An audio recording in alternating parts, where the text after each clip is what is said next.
All right.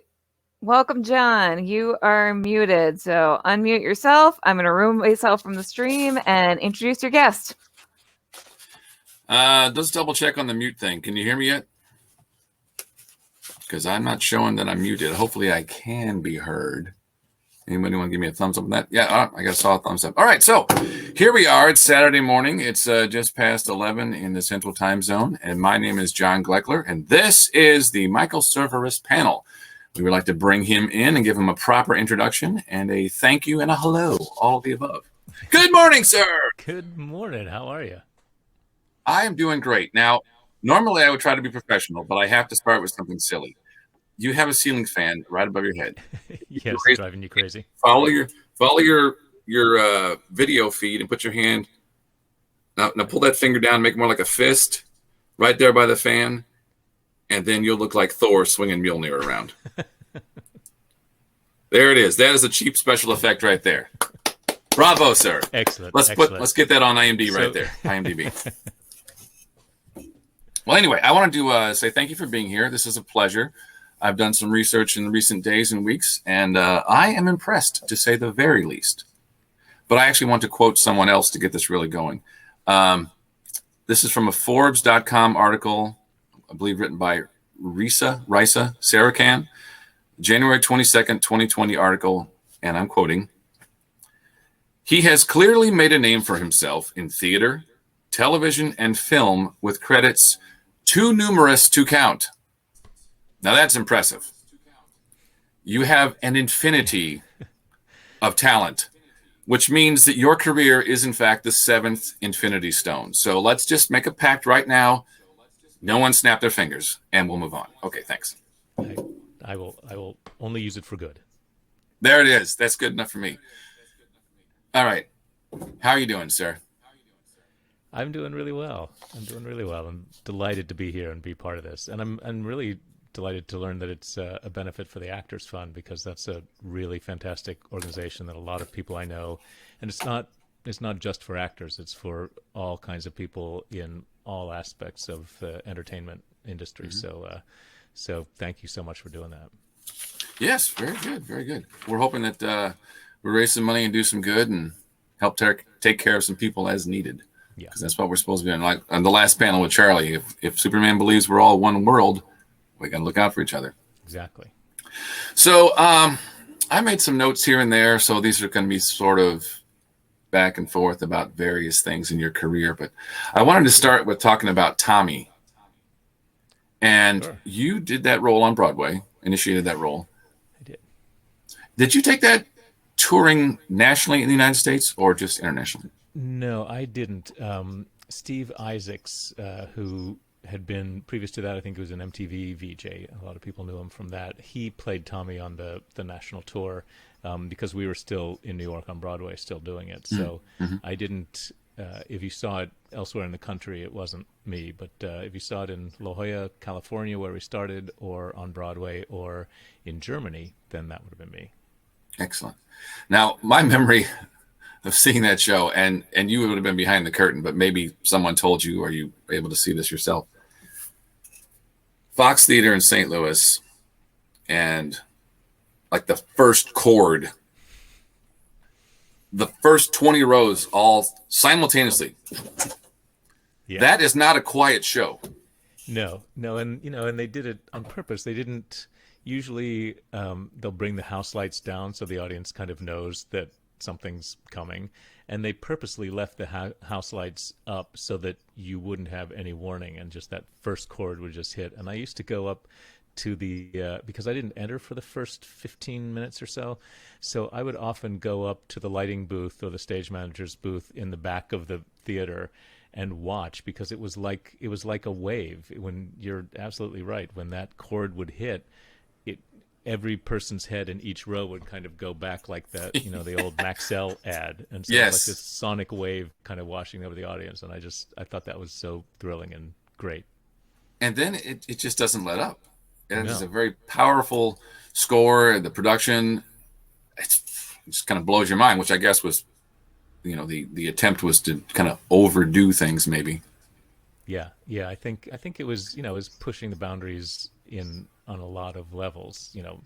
Volume wise, certainly, but also just in pure stagecraft and what you could do. I mean, there had been rock musicals before Tommy, but there hadn't really been, an authentic rock album that was Hmm. adapted for the stage before. So that was pretty thrilling to be part of. Yeah.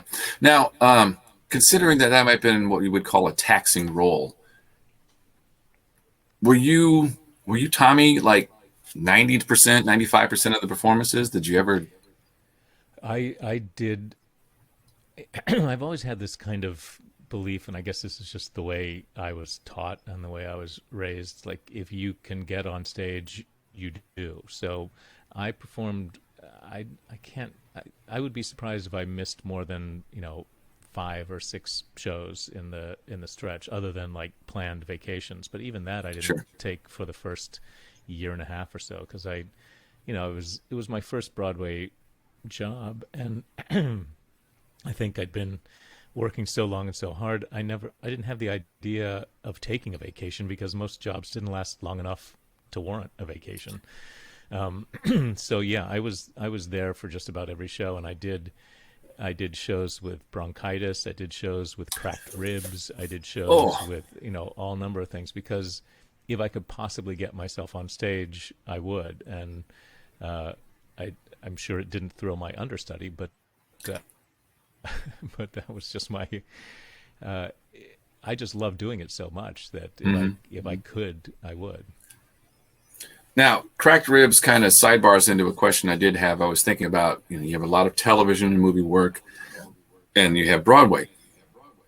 Broadway's live in front of an audience. You don't necessarily get a stuntman for stuff.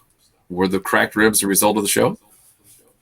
No, the cracked ribs. I wish I could say they were a result of the show. The cracked ribs were the result of a day off and water skiing, and so I felt like I only have myself to blame. So can't I can't legitimately call out of the show because of something I did to myself, Mm, relaxing. So I just toughed it out and lived with it, and tried to learn a lesson that I should yeah. clearly never take a day off. Well, yeah. Your I mean, that's the most professionalism was tested. hazardous thing. Yeah. Yeah, yeah, for sure. Now, let's take that part to television. Um, Professor Pig or even Ramses. Where do they draw the line for stunt work for you on something like that? Well, you have conversations with the stunt coordinator, and there's always, if there's any kind of physical activity or stunt work, and stunts can be anything from if a character has to run down a wet hallway, say, Mm, hmm. that can be considered a stunt, because there's an increased chance of risk and injury. And depending on the actor and how the actor feels, and depending on the stunt coordinator and how the stunt coordinator feels, and probably depending on how the insurance company of the film or TV series feels, they may encourage the actor to let the stunt person do it. Hmm. It's not entirely the actor's call. All those other people get to weigh in on it. So it just depends on your comfort, and usually you'll have a conversation with the stunt guys beforehand, because there's always somebody there who's hired to do it. So if you don't do it, I mean, if you do it, then the stunt person is just sort of waiting around and on call, and that, I'm sure, gets to be kind of a drag for them. I mean, they'd prefer Sure. to work, I'm sure, too. Hmm. But it's kind of whatever works best for the shot. For the directors, often sometimes it's easier because you don't have to try to hide the if there's a little height difference between you and the stunt guy, Yeah, or if your yeah, physical types are a little different, it's easier for the director. They can shoot all over without having to worry about revealing the fact that it's a different person. On the other hand, stunt people are professionals, and they can get these things right the first time, and actors may struggle a number of times to get it right, and so it may actually be more expedient to have the stunt person do it. So it's all a matter of coordinating. I think I think for the most part, I will always try to do something if I can, and I like to do it if it's possible because it just feels like, um, it's an aspect of my performance. And Sure. so if it is something I can do, I will always kind of advocate for at least letting me try to do it.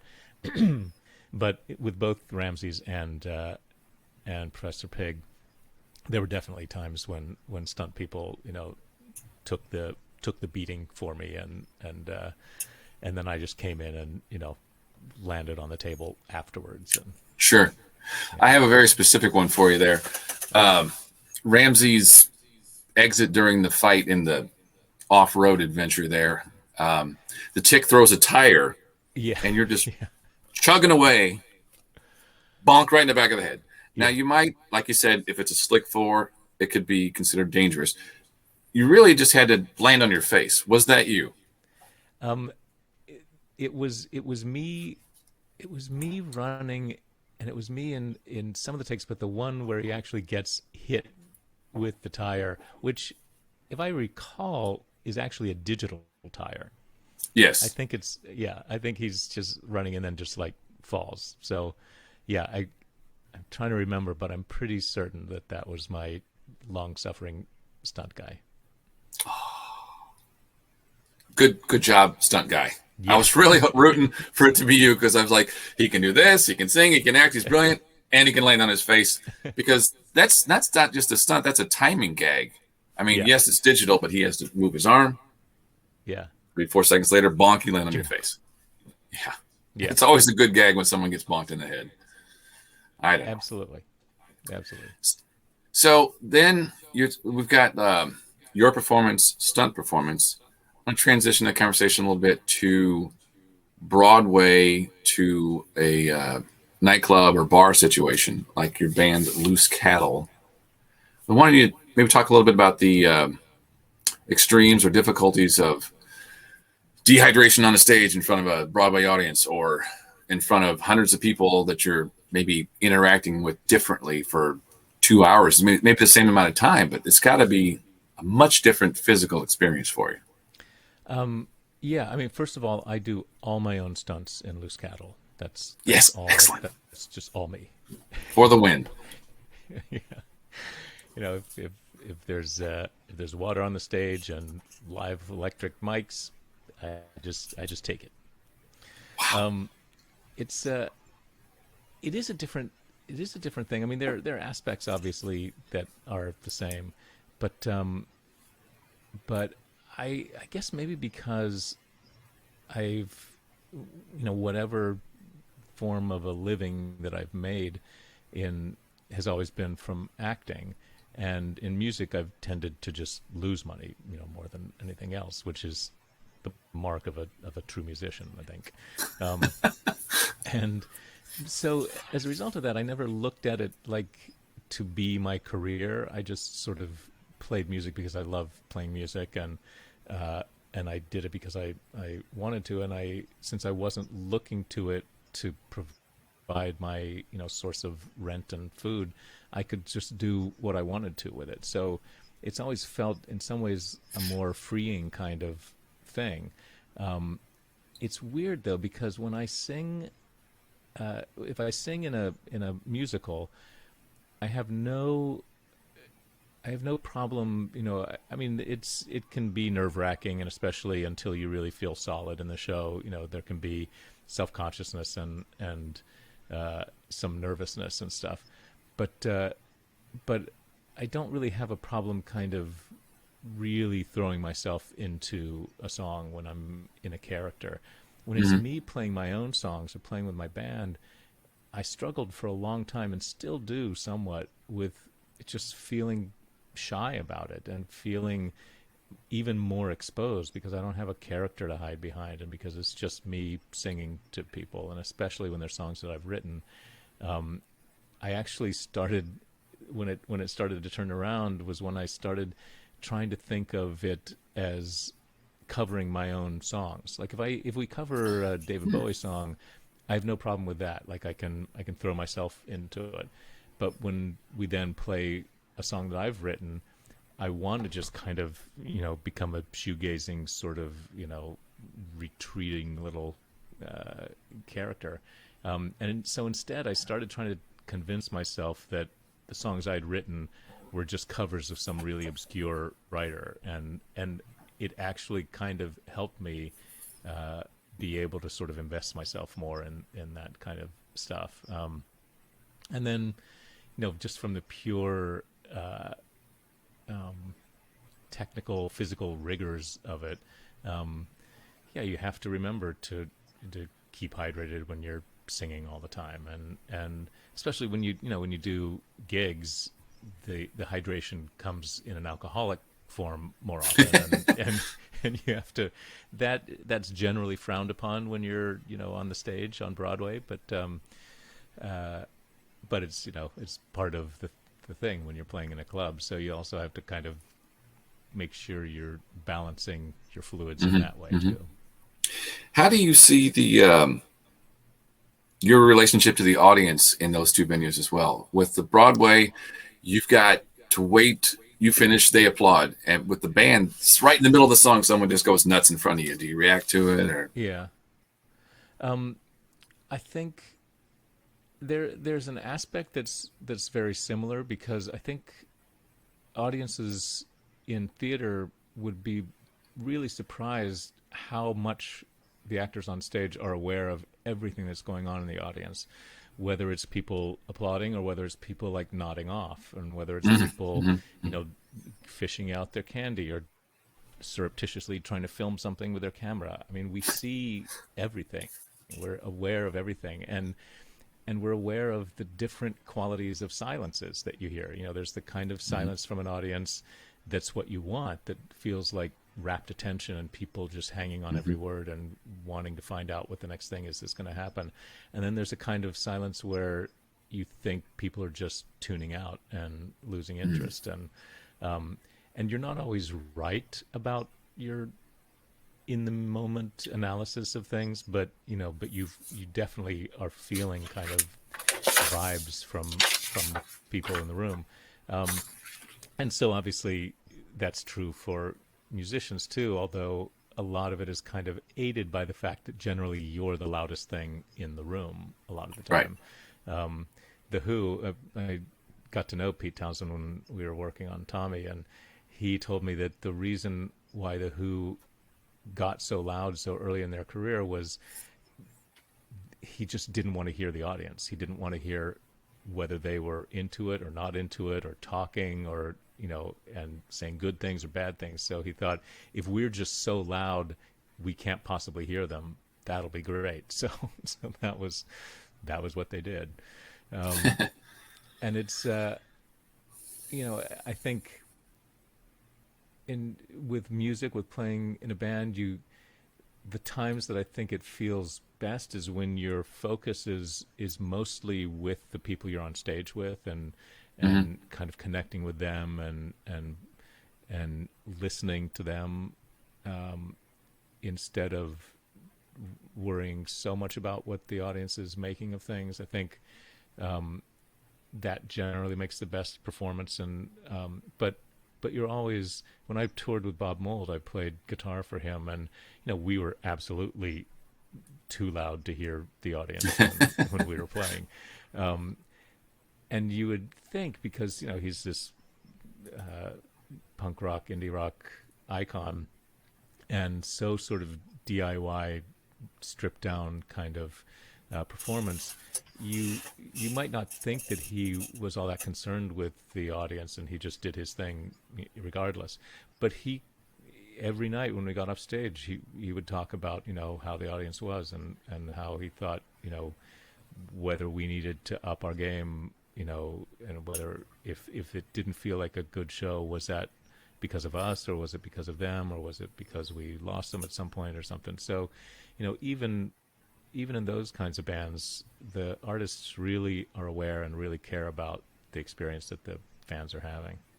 Yeah, I think in some way you have to consider, you look at the room and go, oh, good crowd tonight, and then that's it, you're done, because the audience doesn't know something's wrong unless you tell them. Yeah, that's absolutely true. And I've had the experience before where, you come off stage and you feel like, if especially it happens like when you're sick or when you're not feeling your best, and so your focus is just on getting through the show and just getting, not collapsing, and you get to the end of the show and you think, oh god, that must have been terrible because all I could do was get through it. And somebody will come backstage and say, that was the most amazing show. That was like the best show I've seen you do. Yeah. And then another night you'll come off stage and you're like, I killed it, man. That was I don't think I've ever been better in my life. That was awesome.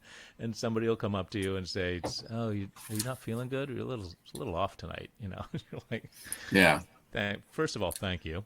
And so you aren't always the best judge of what your performance was like, which is why it never makes sense for you to kind of telegraph to the audience, oh, I screwed up, or oh, I really sucked tonight, because that may not be what their experience is of what you're doing at all. And who are you to rob them of their enjoyment of your experience? I've seen this sometimes with performers after, and audience people coming up to them and saying, you were so great, it was such a great show, and them going, it's just, I felt kind of shitty tonight. And I always think, why did you do that? I mean, you're certainly entitled to feel that way, but why take that experience away from the person who actually really enjoyed it, Right. Yeah, there was, if I get this right, it was, well, I'm going to pass on it. It was a quote. Someone was talking about fans rushing up to you and just gushing and wanting your autograph, and you're like, And then another famous person was talking. It was Henry Winkler and Jeffrey Tambor is who it was in his book. And he was saying, Henry Winkler said, for you, it's the 100th time, the 1,000th time. For them, it's the first. Absolutely. So you just stay in that moment and give them something. Yeah. And, it's over just as fast as it begins, but it means something special to them. Absolutely. I couldn't agree more with that. And I mean, I've always been a fan. I've always been, when I was a little kid, I remember we lived for a little while in St. Louis, and Yay! Yeah, and I was a Cardinals fan then, and I remember chasing Orlando Cepeda through the parking lot, into the parking structure, trying to get his autograph. And when I first got to New York, I used to stage door like everybody does, and just to kind of see these people up close, and just to say, I'm sure nothing intelligent and nothing meaningful to them, but I'd had a meaningful experience watching them, and I felt like I wanted to share that and show them some appreciation, and so I always try. It's going to be interesting after post-pandemic time. I think stage dooring may not be able to happen, or is going to have to happen in some structured way that's not going to make it as satisfying anymore for people. And I'm sorry when I think about that, but I think it's probably going to be necessary. But I always felt like it's part of the job. It's part of it's not. People think that you're doing it because you love to be flattered and get all this attention. I always have thought of it as another part of your service act, for for what you get to do for a living. There are limits, obviously, and people coming up to you in a restaurant when you're trying to have a nice night out is a different kind of thing. Although sometimes it can mean more. That rush right after a show is, you kind of expect that. Sometimes it can be really nice if you're working out of town, for example, where people don't come to the stage door, or you don't know people there so much, and you're just in the grocery store, or you're just getting a cup of coffee somewhere, and somebody says, hey, I saw you in that show, it was really great. Like, that can mean more to you in some ways because it's so unexpected and so out of the blue. But I completely agree, and that's in a long run.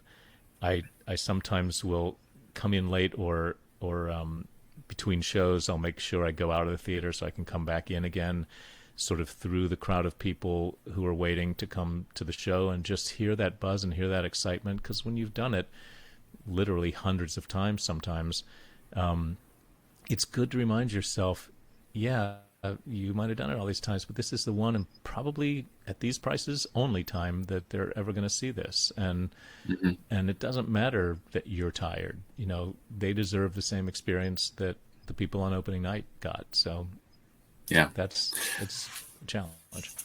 I would say that we can use a sort of superhero analogy there. You're a Green Lantern and your ring is about to run out of energy. You go see that crowd, you take your little oath, and you just get it all back, and you're ready to go again. Yeah. Yeah, it's the kind of thing that they don't talk to you about in school because, most actors and musicians are not going to be lucky enough to have to figure out how to do it over and over and over and over again. Most runs don't last that long. Most tours, don't last that long. Mm-hmm. So nobody tells you about how to keep yourself going, keep your reservoir filled with stuff, and I do it by ways like that, or going to see stuff. I love, like I was saying, I still am a fan, and I work with people all the time that I'm fans of, whether they're famous or not, and I like to continue to hold on to that sense of excitement and sense of that this is really a privileged position that I get to be in. And so I love to go see other shows, or go, if I'm in a play, I love going to hear music, or I love going to see movies, or go to a gallery or something, and just because when you're performing, you're on constant output and constant, emptying that reservoir, or your lantern, and I find the arts and things, getting inspired by other people, the best way to kind of relight that. Very good. Very good. I'm going to realize that I've been chatting for a while, and I think I should let some other people comment. So Cool. Bring a comment on screen here. Was the Sweeney Todd portion of Gotham already in place when you were cast, or was it added due to your amazing portrayal on Broadway? I think it was, at once they knew that I was playing the part, the writers kind of rubbed their hands together and said, now what can we do with this guy now that we have him? I don't think all of that was planned initially before I was cast. I was cast partly because I had auditioned for Alfred in the beginning of it, in the pilot, and they obviously chose the right person to play Alfred. He was fantastic, and I didn't get to work with him, but we did get to chat on set. But I had known Danny Cannon. I did his graduation film from British Film Academy, so we'd known each other and been friends for a long time. And he said, I've wanted to have you on the show for ages, but we wanted it to be the right part, and we wanted it to be at the right time. So he just called me and said, we've got this 6-episode arc with this character, Professor Pig, and I think it would be, oh, actually, no. I had put myself on tape for something else, for some other small part in an episode right before that, and the casting director had sent it in, and I got a call from Danny, and he said, "Look, we can." It would be great to have you do this part. That would be fine. But there's another part coming up that I think if you can wait for another, 6 months or something, it would really be worth it. And I think you would be really great for this. And I said, sure. And that was Professor Pig. So I think, in answer to the question, once they knew that they had me, they were like, okay, now we can pull out all the stops with this character and go all out. And doing that number from Chicago was pretty hilarious and pretty fantastic. Excellent. Now, we did have the opportunity to get some comment questions before our broadcast today, so I'm going to read something to you here. Cool. This is from Usabian from Hong Kong. Asks, "Hi, you've been cast in multiple Sondheim shows, and you've also played Hedwig. How did your preparation process or acting approach differ between these two very different yet emotionally equally rich characters? That's a big question. That's a very impressive question. I agree. I think I think fundamentally it doesn't. My process doesn't change all that much. It's I always start first with what's on the page and try to dig out everything I can from what the writer has written, because I feel like my job uh, at the core is to interpret what the writer has made. And so when you're working with Sondheim, he gives you a lot on the page, and it can be everything from the specific words and what the lyric tells you about the character's way of thinking, the way his mind works, and where he's at, to the musical kind of hints that you get. Discordant melodies can sort of give you an idea that there's something more on edge about this part of the character's thing, and more lush romantic melodies kind of indicate something different maybe. But sometimes the melody is contradicted by the lyric, and that kind of points you to, oh, maybe there's a certain thing on the surface, but there's this other stuff underneath. I think you get that a lot in Sweeney Todd. And similarly with Hedwig, it was interesting because John Cameron Mitchell and Stephen Trask, who wrote that musical, I think when they did it, they probably didn't think that anybody other than John would ever do it. I certainly felt that way when I saw it for the first 4 times. You just kind of felt like this is just this creation coming out of this guy's head, and how could anybody else do it? And when he called me and asked if I would take over for a month initially, because he had done it for a while and was just worn out and he didn't have an understudy, and I said yes, and then immediately got nauseous, thinking, I've never done a one-man show before. I don't, can I really do this? Can anybody but John do this? And it was really in rehearsals with the director, Peter Askin, and the stage manager, that we all realized they'd actually constructed such a great show and such a great character that a whole bunch of different people of varying types could do it, and it could be just as moving in different ways. And I think it was a big relief for John, because it meant he wasn't going to have to do it every day for the rest of his life for it to still have a life. But so I think, I always start with the words. I always then sort of look for parts of my life or my experience that I can equate to the things that the character experiences. I've never been shipped off to an Australian penal colony and come back home to find to find that my wife and child are dead, or in possession of the judge who sent me away. But I have felt mistreated by society. I've felt bereft. I've felt loss. So I make those personal connections so that I have a real deep personal connection to the character, even if it's not the same events, it's the same feelings. And then I kind of go from there. So That's good. That's very good. I'm going to go ahead and do another one that was pre-recorded. Anna-Britt of Chicago asks, I like this one. If you could go back in time and see any production of any show, what would it be? Wow. That is a great question. There'd be so many things. One thing I think would be fascinating to get super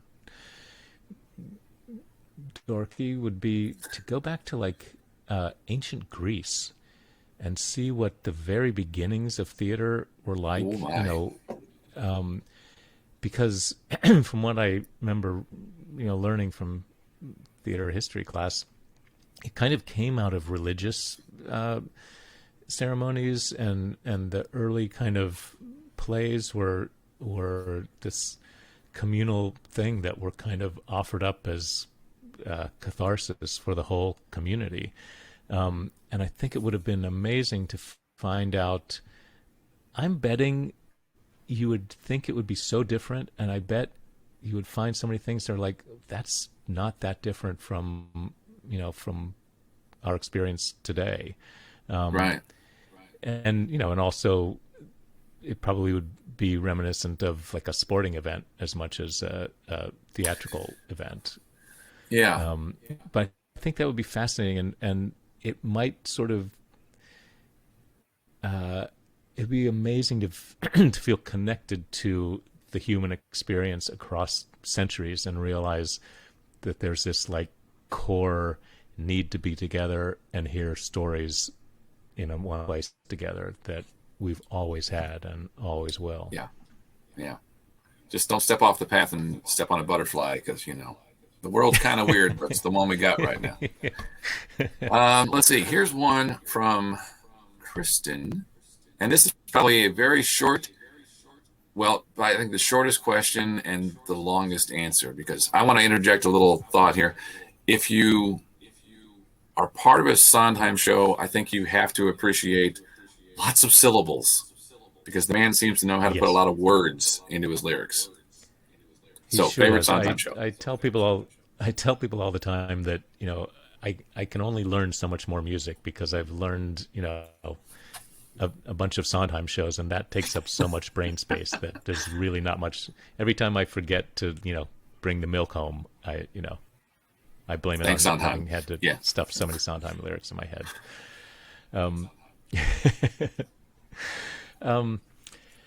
My favorite, I think, it's a tough choice, but I think maybe it's Sunday in the Park with George, because it's about the struggle to balance an artist's life and a regular life. And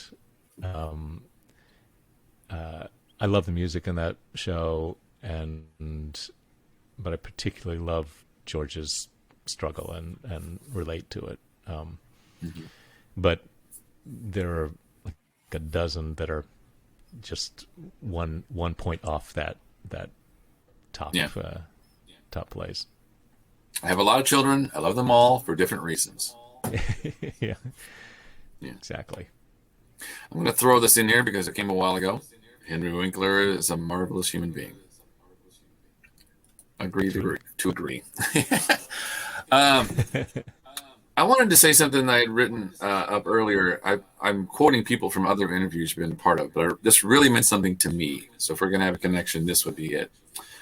You were talking about an acceptance speech for a Tony, and you said that everyone should have that moment, that feeling in their life. They should be allowed that. And you leaned over. You were being interviewed by Paul Wontorek, I believe is his pronunciation. Wontorek, yeah. Yeah, Show People. It was a May 22nd, 2015 video, Broadway.com on YouTube. And you said, quote, "I just wanted to say to you, I see how hard you're working, and I think it's really great." And that's what you were saying that everyone should be able to experience. But what got me in that moment was that you guys were just sitting on a pair of chairs, and you kind of leaned over when you said it to him, as if it was a general statement and being said to him. I found that to be fascinating, the way you did that. That is my big compliment to you today, sir, was the way you said, "I appreciate what you do." Thank you very much. I appreciate that. And I stand by all of that. I mean, that really was, I felt like that feeling and that kind of insight that just, arrived at that moment of getting this prize. That to me was more the prize or the gift of that moment than the actual statue was, or my name in the Tony list, which I will always be incredibly grateful for. But yeah, that feeling of that this is a feeling that everybody should have, and I've I don't know where I got this idea. I remember doing it first in high school, right before it was either the end of the year or right before Christmas break or something. I wrote notes to a few people in my class, and they weren't people that I knew well, um, or even much at all in a couple cases, but they were people that I'd been really impressed by something or other that they did, whether, and it wasn't necessarily like a huge, athletic achievement or academic achievement or something. Sometimes it was like somebody I just saw treating somebody really nicely or something. Yeah. And I wrote these notes and dropped them in their mailboxes and thought about doing it anonymously, and then thought, no, I should just like not be scared of just saying this was from me. And it's something I try to remind myself to do still. I've been doing it a bunch lately. I think, with the pandemic, we've all been thinking a lot about our relationships to other people and reaching out to people that we haven't spoken with maybe for a long time or lost track of or something. And we've also been watching a lot of television. And so I've been seeing people who I might have worked with a long time ago and still had their, email address or, but hadn't really been in touch with for a long time, or, maybe didn't know all that well, but knew somebody who could get a message to them. And I've just been sort of trying to reach out of the blue and just say, hey, I saw this thing that you did 7 years ago that I finally got around to watching, and you were so amazing in it. And, it really, I had these thoughts or felt these things, and thank you for doing that. And, Yeah. And it's selfishly, it makes you feel good somehow to get to do that. And I would hope that it makes the people getting it feel good as well.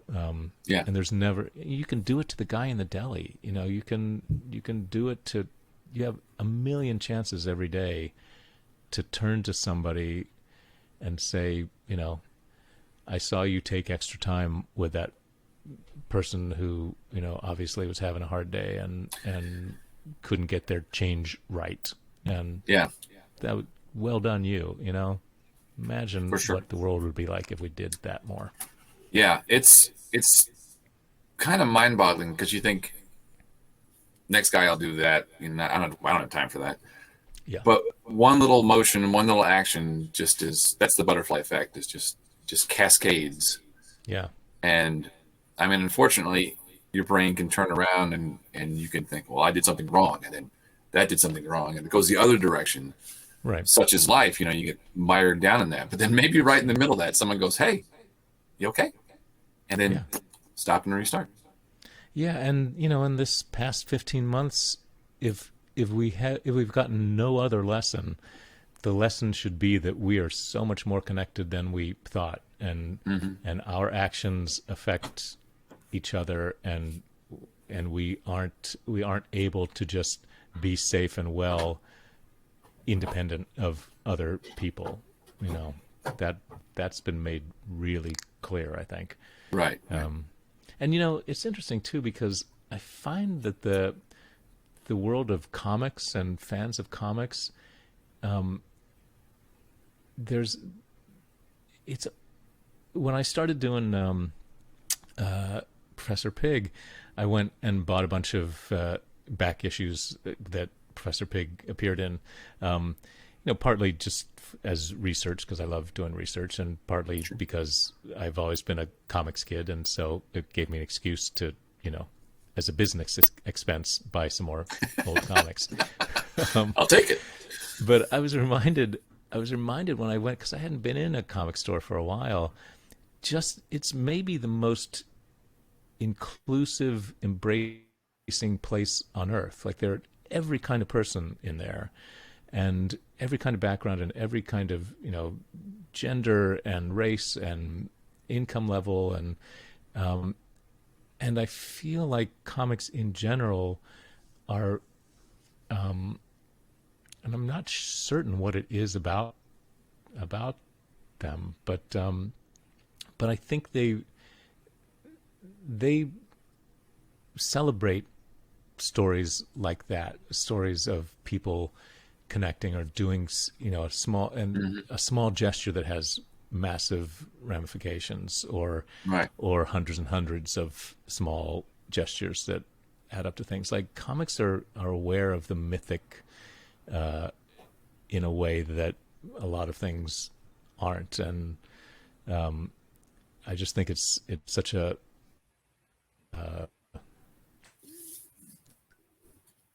environment, and obviously can be more positive, but I think Yeah. it's these kinds of thoughts make a lot of sense in a comic universe. Yeah. Not everything in a comic book is some strong guy punching a planet. There's two Not at people all. sitting on a corner having an amazing conversation, and you're like, oh, I've been there. I need to be part of this. And you're drawn into it. And it Yeah, just matters. And then and you read it. I was and the gonna say way yeah, go ahead. comics, the way comics have so often revealed the humanity of the of the big superheroes and stuff. I mean, Mm-hmm. there's it. I think even in the earliest days, I mean, you learned Superman's story of being, born of this humble, or raised in these humble conditions, even though he's this, incredible being on this planet. I think from the beginning, even though it's like big muscly people punching each other, that human aspect of it has always been at the core of what comic artists and writers wanted to tell, and they wanted to use these stories to talk about iniquities in society in a way that people would tune into and maybe hear and listen to. Looking back, I think I learned a lot about ethics and morals from my comic books. True, very true. Sorry, I got distracted by looking at a comment. I want to ask you a minor segue to a much different topic, but I watched a behind-the-scenes video of you doing your makeup for Fun Home and putting on the wig and the glasses, Right. and I couldn't help it. I looked at your face and I was like, "That's Superman wearing Clark Kent's glasses." There was a little wave to the hair. I'm like, "Oh my gosh, Yeah. he totally looks like he could be Superman right now." And I watched That's another probably video. the closest. That's probably the closest I'll ever get to being Superman. But for Well, that moment. Start pushing the voiceover work, because you sound like a superhero. You have a very engaging, kind tone, and Superman's had to talk people off of ledges just as much as he has to lift ledges off. That's true. That's true. So we're not done with you yet. There's an infinity stone worth of your career. We might be done with this interview, though. I need to have Kelly or someone pop in and tell me how we're doing on time, because we're close to the top of the hour. And I think we'll deal with it. So we're just going to keep going. Okay. Let's speak to a second about your longevity, because last night we had a family gathering, and we had a friend here, and I said, "Guess what I get to do tomorrow? I get to interview Michael Cerveris." She's like, "I know that name. What has he done?" I was like, "Award-winning Broadway performer? No. Fringe? Remember? No, I don't want sci-fi." I go, "Fame." And she's like, and right away, eyes lit up, and she knew. That show is like 35 years old. And in another interview, you pointed out that it's even difficult to find anything other than a clip on YouTube. Yeah. And she remembers you. That speaks volumes to your creative process, your longevity, your skill set, everything. I think to your humility, because all the interviews I've watched, you're just like very kind to anyone you're talking to. And I have no reason to doubt that that's who you are at any other given time. So we really appreciate you being part of this experience.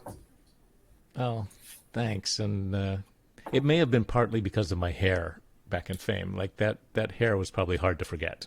It may stick with people a lot. She was already there, but I kind of go like with the bangs, and she's like, "Oh, yeah." Now, I did get a note pop up says we can go 10 minutes late, which is good. Oh, So cool. we got a few more things to talk about.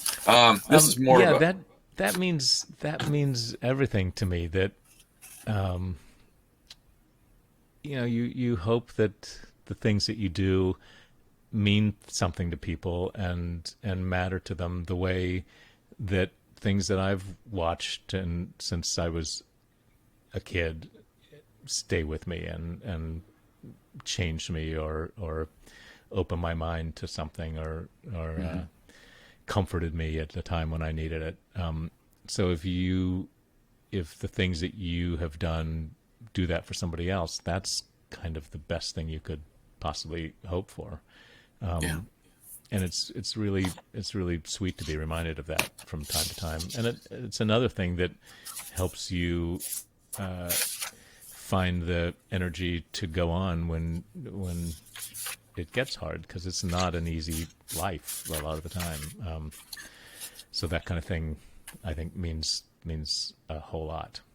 Yeah. I remember being on a train because it's one thing when you do a show, a play, it happens for that moment and then it sort of disappears but you're in the room with everybody that is likely to be affected by what you did that night. And I was just starting to get little tiny things in TV shows, and I was on a train one night.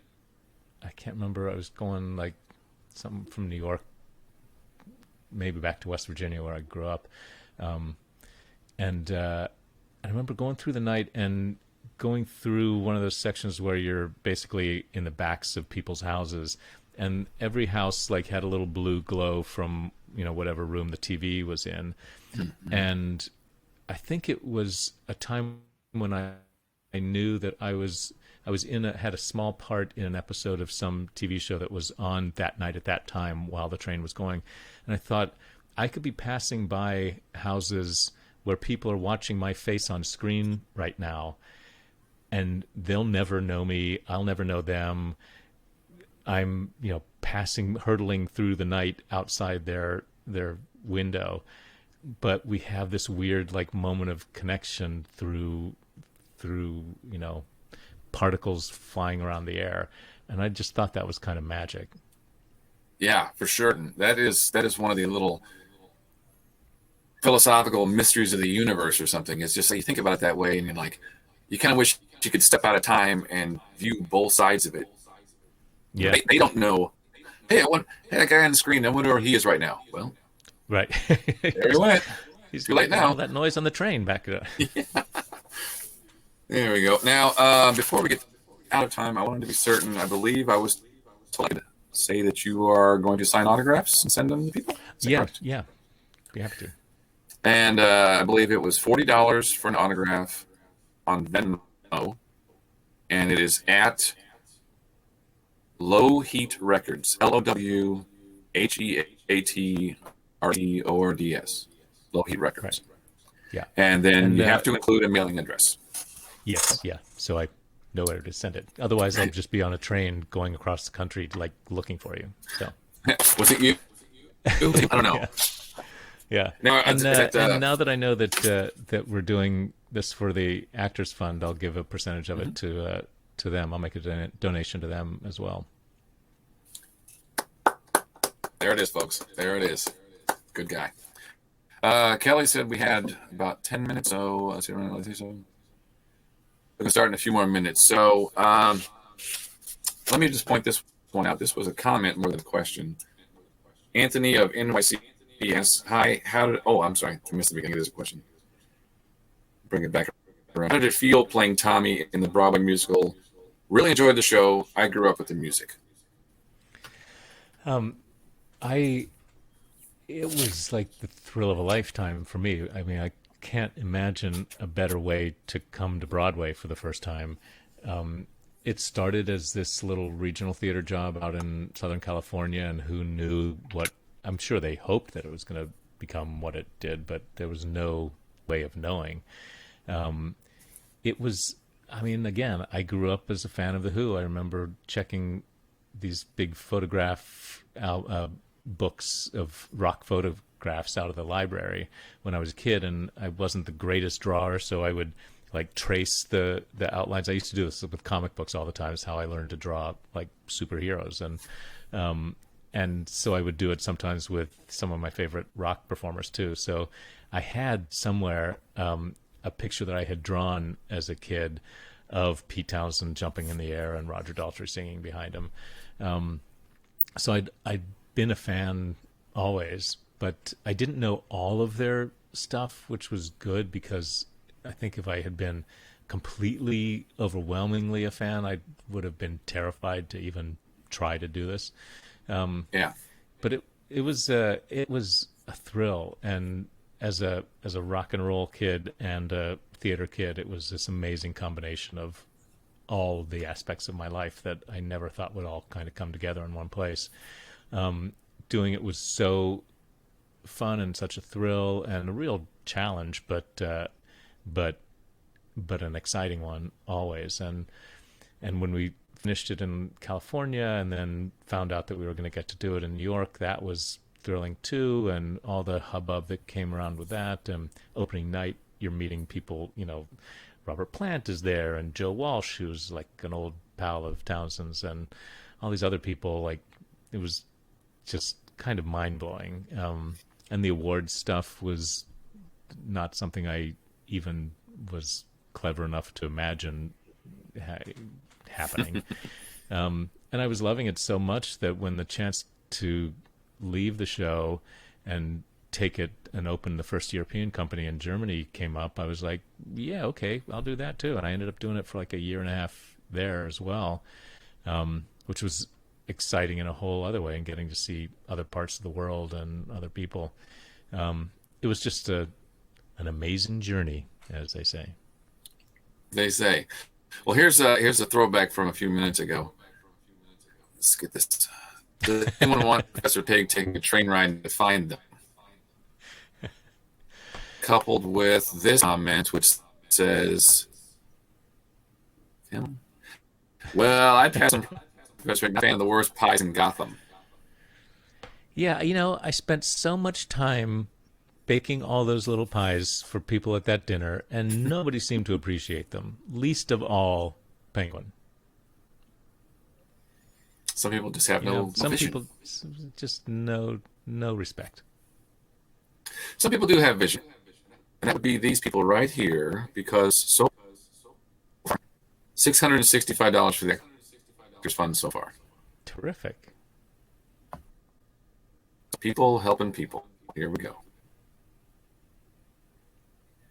Now I'm going to defer to our support staff at the moment, see time if we need to run our Actors Fund video, or where do we stand? Kelly or anyone? 2 minutes. 2 minutes. Talk about for 1 minute and 52 seconds. I have no idea. I had some good notes. I think I've used up all of them. So let's go forward. What have you got going on right now or coming up that we can look forward to seeing? Well, my band Loose Cattle just put out our new record last Friday. It's called Heavy Lifting, and it's available on all the wherever you get your music, iTunes and Spotify and Bandcamp. It's available to download and also CDs, and we've got vinyl that should be ready in about a week. It's Americana kind of band, and we're really proud of this record. We thought we were going to release it a year ago in April, and that didn't turn out to be a good time to do anything like that, which gave us more time to kind of think about it and tweak it and work on all the album art and stuff. So we're really glad to have it out and hope that we can get out and tour it and play it for people in the months and year ahead. And then I just finished the first season of a new series for HBO that Julian Fellows is creating called The Gilded Age. That's kind of Downton Abbey in America. It's America, New York in 1882, and sort of two houses across the street from each other, one occupied by Christine Baranski and Cynthia Nixon, who are kind of representative of the old New York and old New York society. And then across the street, this brand new massive home built by Morgan Spector and Carrie Coon, who are kind of representatives of the new industrial class and the new New York. And typically with the Julian Fellows thing, there's a cast of dozens and dozens and dozens, a lot of them terrific New York theater actors. And there's, all the upstairs, downstairs intrigue, but there's also a lot of interesting cultural and societal kind of intrigue and critique. It's in doing research for this, I learned how much that period in America, just post, a little bit post Civil War, and the beginning of the industrial age, was where a lot of the things that we're grappling with now, from income inequality to race struggles to the role of the police and everything else, like the seeds of a lot of this happened in that time. So I think it's going to be satisfying for Downton fans hugely, but it's also, I think, going to open up that world to a lot of new people, I hope. Now, did you say that's already available or is still? No, we just finished shooting it. I think it'll probably come out on HBO probably early next year, I'm guessing. Okay, very good, very good. This has been excellent. I've enjoyed this greatly. This was a Thanks, me too, John. for weeks. And All I right. really hope that we see you again somewhere soon in this sort of situation. Maybe you could come to Metropolis and meet some of those people, look them straight in the eye, and tell you that, hey, I saw what you did, and I want you to know it was really great. I'd be happy to do that. Tell me, what do you know? What do you know? What do you know? I think what you all are doing is really great, by the way. Thank you, sir. Thank you. Thank you. I'm popping in because you guys it's time. It's time. Thank you, Michael. Thank you. This was wonderful. It's wonderful. Kristen's in the comments. We're up to $665. So we're getting there. We're getting to our goal. Michael, thank you for joining us. You helped bring people in, and this is wonderful. I enjoyed your panel. John, you did a great job. And now I have to kick you guys out for the next panel. So, yep, got it. Time is a cruel mistress. So, Thanks you two have a great day. Michael, I hope to see you again at some event. And I'm going to kick you out and do the spiel and bring in the next panel. So, thank you both. Great. Thank you, Michael. You're welcome. Have a great Thank day. you, Kelly. Bye-bye. Thanks. All right. So thank you, everyone. As you can see, we are on con time. So everything's running late today. So I just want to say a quick thanks to the podcasts that have made this convention happen. We've got a lot of podcasters on our team, myself included. So being self-serving here. And this celebration is also a fundraiser for the Actors Fund, as we have mentioned. So I'm going to play our little video, and then I'm going to start our next panel. This convention is also a fundraiser for the Actors Fund. The Actors Fund fosters stability and resiliency and provides a safety net for performing arts and entertainment professionals over their lifespan. You can support the Actors Fund by following the link below and donating. Every donation also enters you into our sweepstakes and gives you a chance to win these fantastic prizes.